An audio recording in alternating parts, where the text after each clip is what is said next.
तो एक क्वेश्चन करते हैं, मैच द कॉलम्स, है ना। इस वाले क्वेश्चन में 3 पार्ट हैं। एक पार्ट तो मैंने यहाँ दिया हुआ है, ठीक है, और बाकी 2 पार्ट भी अभी अपन देख लेंगे।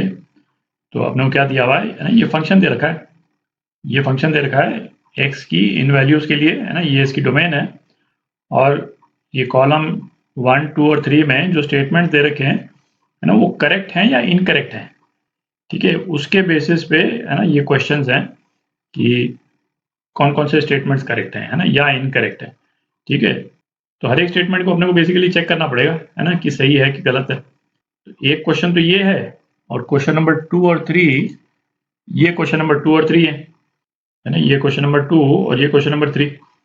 तो आप चाहे तो इनको नोट कर लें, है ना, उसके बाद में क्वेश्चन अटेम्प्ट कर लें, है ना, और उसके बाद में आप देख लीजिएगा कि, है ना, सॉल्यूशन क्या-क्या आता है, ठीक।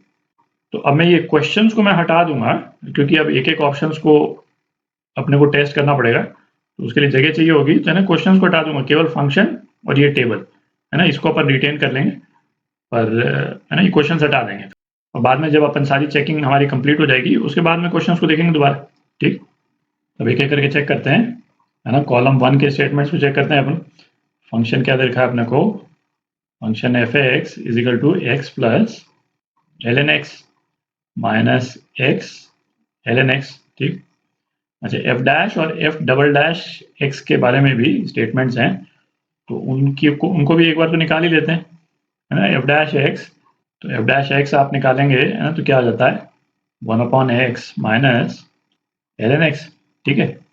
और f डबल डैश x, है ना, ये सीधा ही मैंने लिख दिया, सिंपल सा डिफरेंशियल है, आप कर लीजिए, है ना। f डबल डैश x, है ना, ये क्या आ जाएगा minus 1/x square plus 1/x, है ना, ये आ जाएगा। तो अब पहला स्टेटमेंट देखते हैं अपन, है ना, f(x) इज इक्वल टू 0, है ना, 1 और e स्क्वायर के बीच में। तो इसमें देखें, अपने को x की वैल्यू तो पता करनी ही नहीं है। जब f(x) 0 हो रहा है, तो ग्राफ से ही इसको इंटरप्रेट कर लेते हैं। तो f(x) का ग्राफ बनाते हैं, है ना, f(x) 1 और e स्क्वायर के बीच में, तो 1 यहाँ पे कहीं पे आ जाएगा, और e स्क्वायर कितना, करीब 7.4 होता है, तो है ना, e स्क्वायर 7.4, है ना, ये यहाँ पे कहीं पे। तो अब देखें, x इज इक्वल टू 1 पे f(x) की जो है वो क्या वैल्यू हो जाएगी, है ना, 1 प्लस, है ना, 0 माइनस 0, ln 1 तो 0 हो जाएगा, तो f1 तो यहाँ आ गया कहीं पे, है ना, 1 इधर आ गया। अच्छा, ई स्क्वायर पे f(x) की क्या वैल्यू हो जाएगी, e square plus ln of e square, है ना, ट्वाइस ln e, मतलब ये तो 2 रह गया केवल, और minus E square into ln of e square, है ना, ट्वाइस ln e, इसका मतलब केवल 2 रह गया, ठीक। तो ये क्या आ गया, 2 माइनस ई स्क्वायर आ गया, ठीक। तो ई स्क्वायर जो है वो 7.4 करीब है ना, 2 माइनस ई स्क्वायर तो -5 के आसपास, तो है ना, मैं यही बना देता हूँ इसको -5 करीब अप्रॉक्सीमेटली। तो f(x) की ये वैल्यू आ गई। तो हमको क्या दिख रहा है, अच्छा, फंक्शन तो कॉन्टिन्यूस है ही, लॉग फंक्शन कॉन्टिन्यूस होता है, x पॉलिनोमियल है, कॉन्टिन्यूस है, तो इसका कोई भी कॉम्बिनेशन, है ना, डिनोमिनेटर में यदि कुछ भी नहीं हो तो ये कॉन्टिन्यूस ही होगा। तो इसका मतलब ये फंक्शन जो है वो यहाँ से यहाँ जा रहा है 1 और ई स्क्वायर के बीच में, तो कहीं ना कहीं तो क्रॉस करेगा ही, ठीक है। तो ये स्टेटमेंट जो है करेक्ट है, f(x) is equal to 0 for some x 1 से ई स्क्वायर के बीच में, है ना, ये स्टेटमेंट करेक्ट है। दूसरा देखते हैं, तो दूसरा क्या है, f डैश x है, और इससे रिलेटेड 2 स्टेटमेंट हैं 2 और 3, 0 से लेकर e तक अपने को इसका जो नेचर है ना वो निकालना है बेसिकली। तो है ना, अपने पास जगह नहीं है, तो यहीं पे बनाते हैं, इसमें इसको f डैश x को प्लॉट करते हैं, ठीक है। तो पहले x इज इक्वल टू 1 पे, तो x इज इक्वल टू 1 पे क्या हो जाएगा, ln 1, ये तो 0 हो गया और ये 1 हो गया, तो 1 पे f डैश x की क्या वैल्यू हो गई, 1 हो गई, ठीक। अच्छा, e पे, है ना, 1/e माइनस ln e, जो कि 1 हो गया, है ना, 1/e माइनस 1, ये क्या हो जाएगा, कोई एक नेगेटिव नंबर हो जाएगा छोटा सा, ठीक है, क्योंकि e जो है वो e कितना है, यहाँ पे लिखता हूँ मैं जरा, e जो है अप्रॉक्सीमेटली 2.7, ठीक है। तो 1/2.7, है ना, 0.4 के आसपास कुछ हो गया, और -1, तो ये एक नेगेटिव नंबर हो गया। तो ई जो है वो यहाँ पे कहीं पे आ जाएगा, ये ई हो गया और ये एक नेगेटिव नंबर हो गया, तो 1/e-1 ऐसे ही लिख देते हैं इसको, ठीक है। तो ये तो दिख ही रहा है ना, 2 तो अभी चेक कर सकते हैं 1 कि ये 1 से लेकर के ई के बीच में कहीं ना कहीं तो एक्स को काटेगा ही, ठीक है। तो 2 भी करेक्ट है ना, स्टेटमेंट 2 भी करेक्ट है। अच्छा, फिर क्या, F dash X is equal to 0 है ना, 0 से 1 के बीच में। अब 0 से 1 के बीच में यदि आप देखेंगे तो 0 पे क्या हो रहा है ना, 0 पे 1/0 ये इन्फिनिटी को टेंड कर जाएगा, और ln 0 है ना, ये 0 प्लस है, एग्जैक्टली 0 नहीं है, और ln 0 क्या, माइनस इन्फिनिटी को टेंड कर जाएगा, ठीक है। तो ये क्या, एफ डैश एक्स जो है वो इन्फिनिटी से आ रहा है, ठीक। आप यदि एफ डबल डैश एक्स को देखें है ना, उससे और ज़्यादा क्लियर हो जाएगा।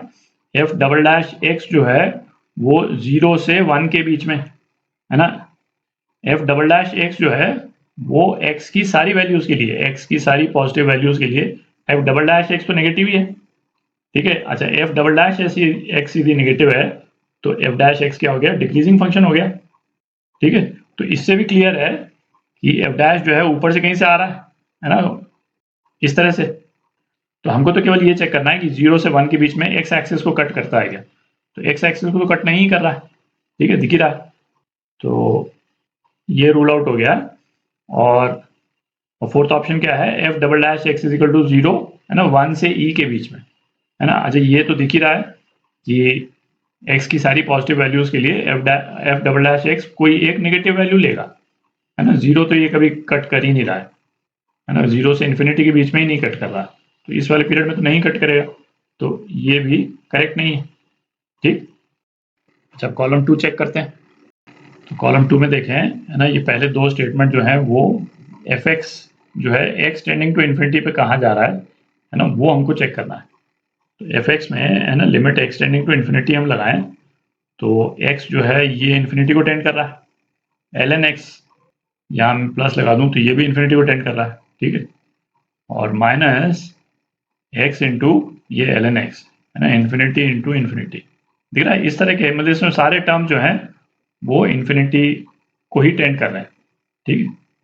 तो इस तरह के केसेस में क्या, जैसे कई जैसे टर्म्स दे रखी हों, तो जो डोमिनेंट टर्म है ना, जो सबसे पावरफुल टर्म है, डोमिनेंट टर्म है ना, डोमिनेंट टर्म जो सबसे पावरफुल टर्म है वो डिसाइड करती है कि फंक्शन की वैल्यू जो है वो क्या होगी, है ना। इन्फिनिटी तो सारे ही है, और इस तरह से हम इन्फिनिटी वाले केस में है ना, इन्फिनिटी प्लस इन्फिनिटी या इन्फिनिटी माइनस इन्फिनिटी ये सब तो करते नहीं, ठीक है, अनडिफाइंड है ये तो ऐसे केस में हम क्या इस वाले पूरे एक्सप्रेशन में देखते हैं सबसे डोमिनेंट टर्म कौन सी है ना। जैसे एग्जांपल में दूं तो suppose x cube minus x square, ठीक, यदि ये एक्सप्रेशन है और इसको यदि आपको निकालना है एक्स टेंडिंग टू इन्फिनिटी पे, ठीक, तो अब देखा जाए तो एक्स टेंडिंग टू इन्फिनिटी ये भी इन्फिनिटी है और एक्स टेंडिंग टू इन्फिनिटी ये भी इन्फिनिटी है, पर इसमें डोमिनेंट टर्म कौन सी है, इसमें डोमिनेंट टर्म जो है वो एक्स क्यूब है। एक्स क्यूब डिसाइड करेगा कि इस फंक्शन का जो है वो शेप क्या होगा,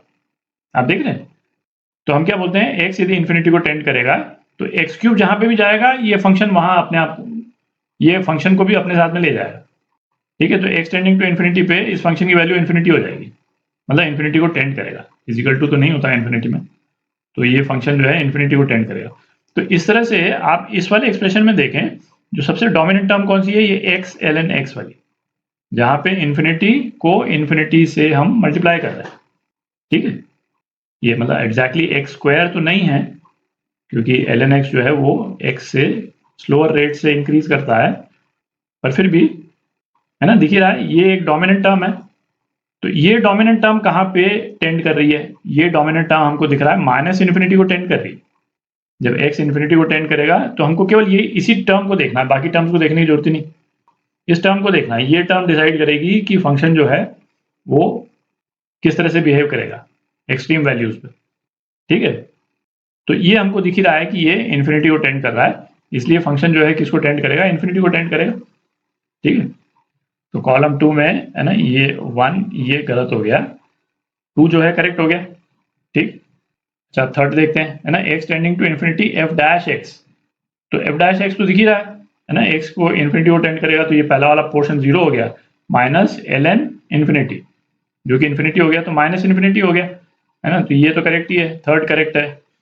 अच्छा, फोर्थ में limit x tending to infinity F double dash X is equal to 0, है ना। ये भी दिख ही रहा है ना, ये भी सिंपल ही है, x इन्फिनिटी को टेंड करेगा तो ये एफ डबल डैश एक्स जो है 0 हो जाएगा, ठीक। तो ये भी करेक्ट है। तो तीसरा कॉलम देखते हैं। तो कॉलम 3 का पहला स्टेटमेंट देखते हैं, है ना। f इज इंक्रीजिंग इन 0 से 1। तो अब देखें 0 से 1 के बीच में एफ डैश एक्स, है ना, एफ डैश एक्स किस तरह से बिहेव करता है ना, वो डिसाइड करेगा कि एफ जो है वो किस तरह से बिहेव करता है। तो एफ डैश एक्स जो है वो क्या है, पॉजिटिव है, ठीक है। एफ डैश एक्स चूंकि पॉजिटिव है तो एफ जो है वो इंक्रीजिंग होगा 0 से 1 के बीच में, है ना। तो पी करेक्ट है।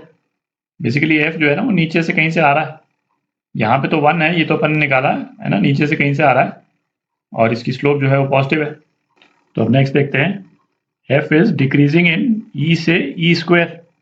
तो एफ डैश का जो बिहेवियर है ना, ई से ई स्क्वायर, उसको देख लेते हैं। तो इसमें देखें ई पे एफ डैश की वैल्यू जो है वो नेगेटिव है और, है ना, एफ डैश कॉन्टिन्यूसली डिक्रीजिंग है, ये भी अपने को मालूम है। तो ई स्क्वायर यहाँ पे कहीं पे होगा, है ना। एफ डैश जो है वो और भी ज़्यादा नेगेटिव हो जाएगा तब तक, ठीक है। तो इस पूरे इंटरवल में एफ डैश जो है वो नेगेटिव ही है, तो ये स्टेटमेंट करेक्ट है ना। F is decreasing. अच्छा, F dash is increasing in 0 से 1, है ना। ये तो ऑब्वियसली गलत है क्योंकि एफ डबल डैश है ना नेगेटिव है थ्रू आउट, है ना। 0 से इन्फिनिटी पूरे पीरियड में ही नेगेटिव है ये तो, ठीक है। तो इसका मतलब हम तो ये देख ही चुके हैं कि एफ डैश एक्स जो है वो कॉन्टिन्यूसली डिक्रीजिंग है, किसी भी पीरियड में इंक्रीजिंग नहीं है, तो ये गलत हो गया। और फिर क्या है, F dash is decreasing in e से ई स्क्वायर, है ना। ये तो पूरे 0 से इन्फिनिटी तक डिक्रीजिंग है, तो इस पीरियड में तो डिक्रीजिंग होगा ही, तो ये भी करेक्ट हो गया, ठीक। तो अपने ये ऑप्शन जो है वो करेक्ट हो गए। अब क्वेश्चंस देखते हैं। तो जिन स्लाइड्स में क्वेश्चंस थे, है ना, उन स्लाइड्स में इन ऑप्शंस को मैं लिख देता हूँ, फिर देख लेते हैं अपन। तो ये जो करेक्ट स्टेटमेंट्स जो थे, है ना, वो यहाँ पे लिख लिए अपन ने, नोट कर लिए। तो पहले में क्या पूछा है, which of the following options is the only incorrect combination. मतलब इसमें हर एक में 3-3 दिए हुए हैं, तीनों के तीनों इनकरेक्ट होने चाहिए, ठीक है। ओनली इनकरेक्ट कॉम्बिनेशन, है ना। तो इसमें आप चेक कर लें, है ना, एक एक करके आप चेक कीजिएगा।